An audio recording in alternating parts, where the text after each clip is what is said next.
All right, welcome to Bass Talk, presented by Z-Man Fishing. I'm Jason Menninger, FLW Tour Bass Pro, and today, this week, we have a very special guest.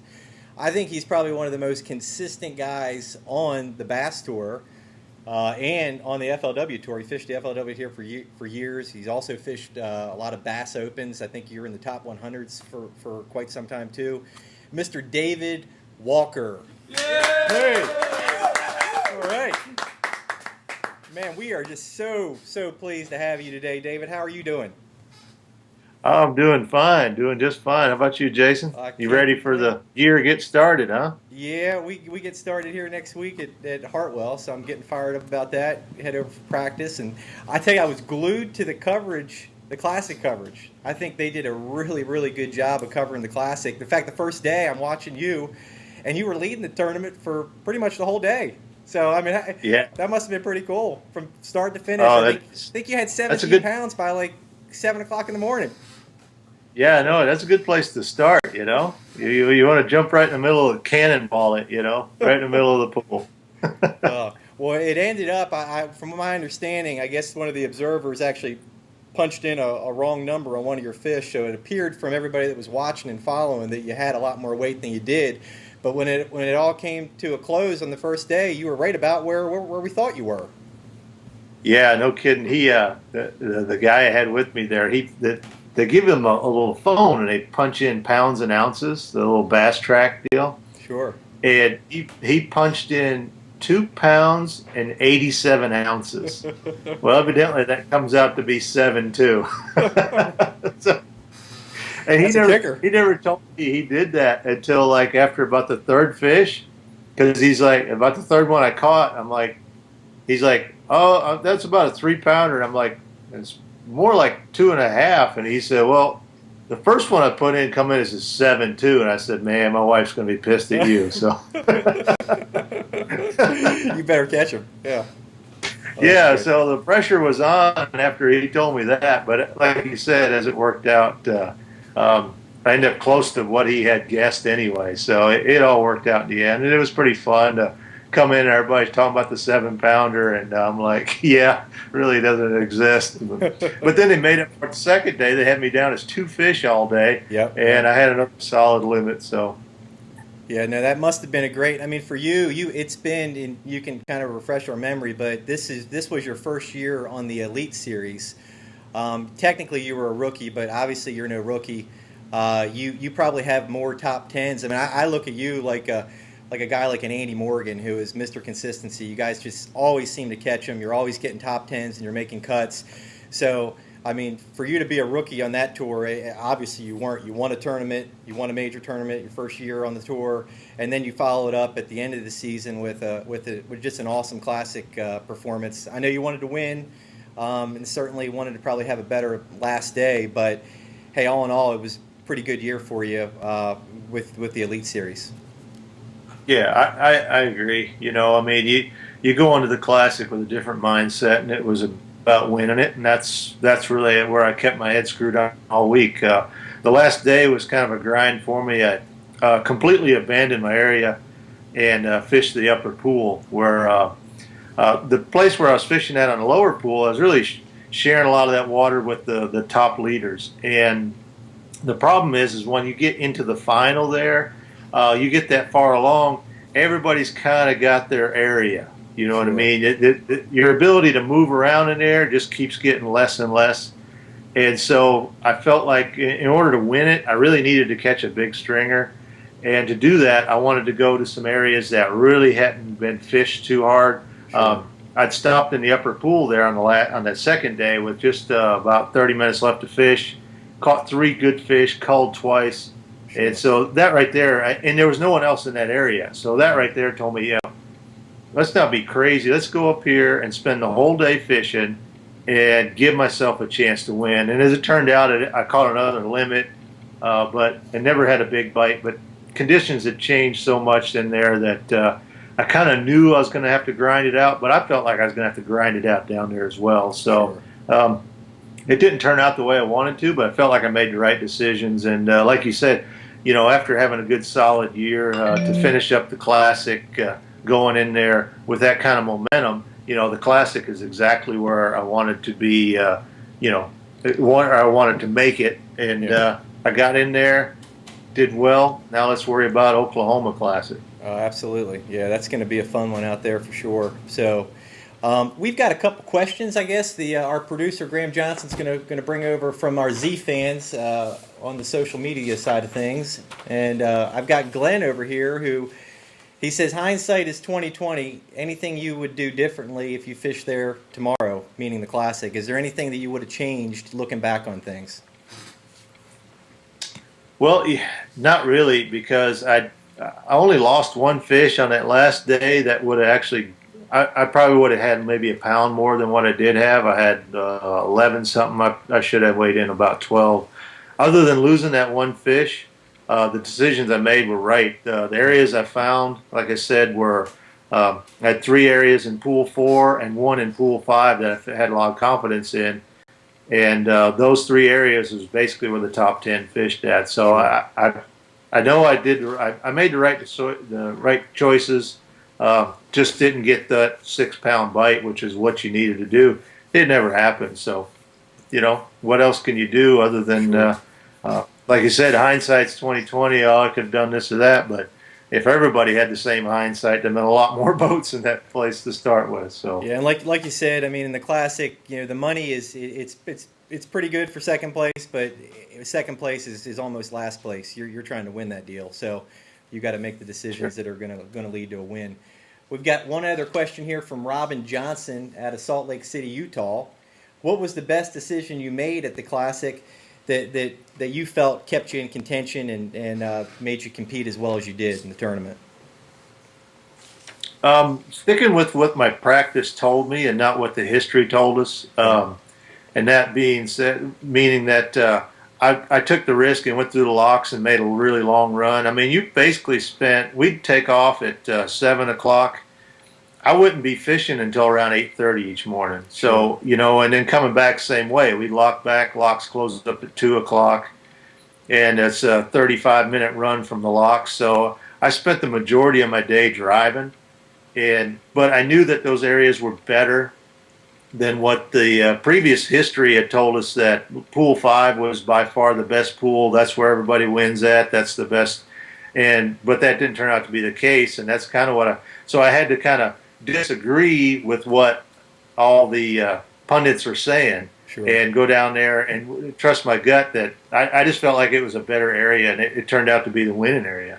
Yeah, that sounds good. Now, obviously, you're a Z-Man pro, and you've had a lot of input in. These guys have come out with a lot of new baits here this past year.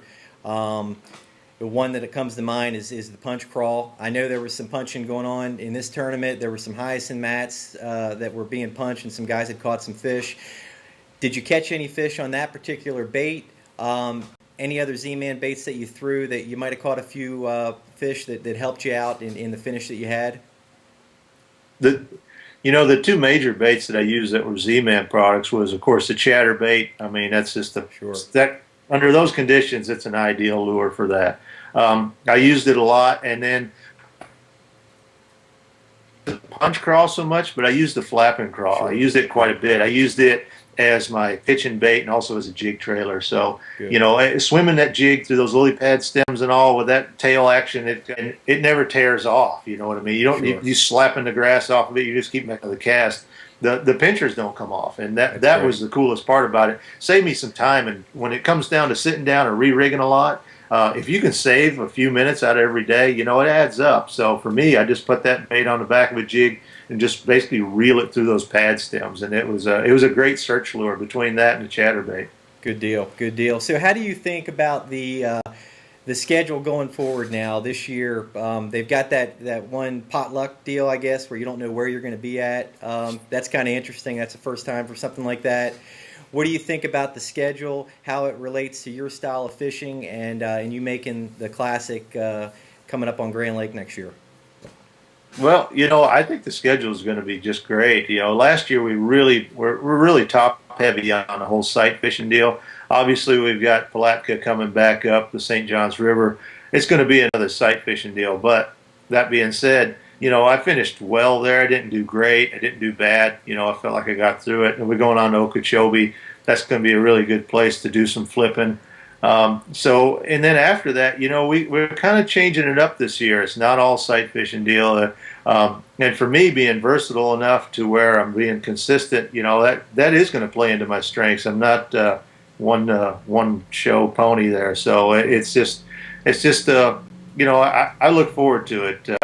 Like you said, we've got that Mystery Lake thrown in there. I'm all about that. I think that's cool. Anytime we can go to a place where there's not a lot of history, guys aren't, they haven't spent a lot of time there, they kind of get thrown into it.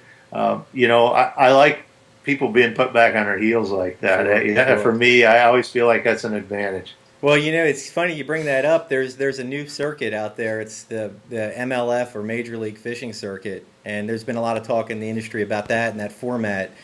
Very similar. They're putting the guys on bodies of water. It's a select group of guys, mostly Bassmaster guys, and I guess they've got a couple, maybe Brent Earler. I think he might be the only FLW guy, but similar kind of format. They don't get a lot of practice time. They think they get an evening to look at a map, and they get like 15 minutes to kind of run around. Do you think that format has a place with some of the bigger organizations like B.A.S.S and FLW? I think so, but I think we're going to see that here coming up with the old Mystery Lake deal. It is a good idea for us. I mean, I just think it's really cool to go in there, like I said, under those conditions where it makes you think fast and produce. The downside is that trying to plan a place to stay, how to get there, the logistics there. That's really the only downside to it. I know it's going to be hard for them as well. Them being the B.A.S.S organization, to get this stuff set up and keep a lid on it at the same time. You know what I mean? They've got their work cut out for them, because we're all definitely going to want to know where it is. Because if you found out ahead of time, that's a big advantage. So for them to keep secret, if they're able to do that, I think it's definitely got a place. Yeah, and that, like you said, that's going to be tough when a lot of these relationships are through tourism boards and stuff like that. Who knows, that kind of information can leak out. So the last question we got for you, I know you're busy and you've got a lot. You obviously want to spend some time with your family, but this is one I'm hoping I can get an answer out of you on. You fished both tours. You've been an FLW guy, you've been a B.A.S.S guy, pre-elite. Now you're an elite guy. Who's better, B.A.S.S guys or FLW guys? Oh, you get that question a lot. And, FLW's got 150 guys. I remember we fished 200. And when it comes down to it, you still probably got to beat about as many guys. There's guys on the FLW that are just kind of there. I mean, that's just how it is. Yep. Some of them guys are going to get mad if they hear it, but let's be honest about it. On the Elite Tour, I think there's more guys that make a living doing it than there is on the obviously on the FLW Tour. So that probably makes it I would skew it more towards that way. But for it to be an absolute, like, oh, these guys are definitely better than those guys, that's just not the case. Yeah. I mean, like I said, I fished against them. They're all good. Yeah. The difference is being that there's more guys on the B.A.S.S Tour that do it strictly as a living. Sure. And plus two, I've got to fish against Kevin Van Dam all the time. That's true. I mean, you throw that. I mean, he's the 500-pound gorilla in the room right there. You're fishing against that guy, it's going to make you that much better. Yeah. That being said, though, everybody wants to divide one against the other, and I can kind of see that. And I've fished both, but I definitely think there's a place for both tours, because there's going to be guys that like one over the other. It just suits the way they want to fish. And for me, I like fishing the elites over what I did on the FLW Tour. It just fits what I like to do better. Well, maybe one day we'll see them both pitted against each other. Wouldn't that be cool to have, say, the top 20 guys from B.A.S.S and the top 20 guys from FLW go head to head in an event, and let's settle it on the water, right?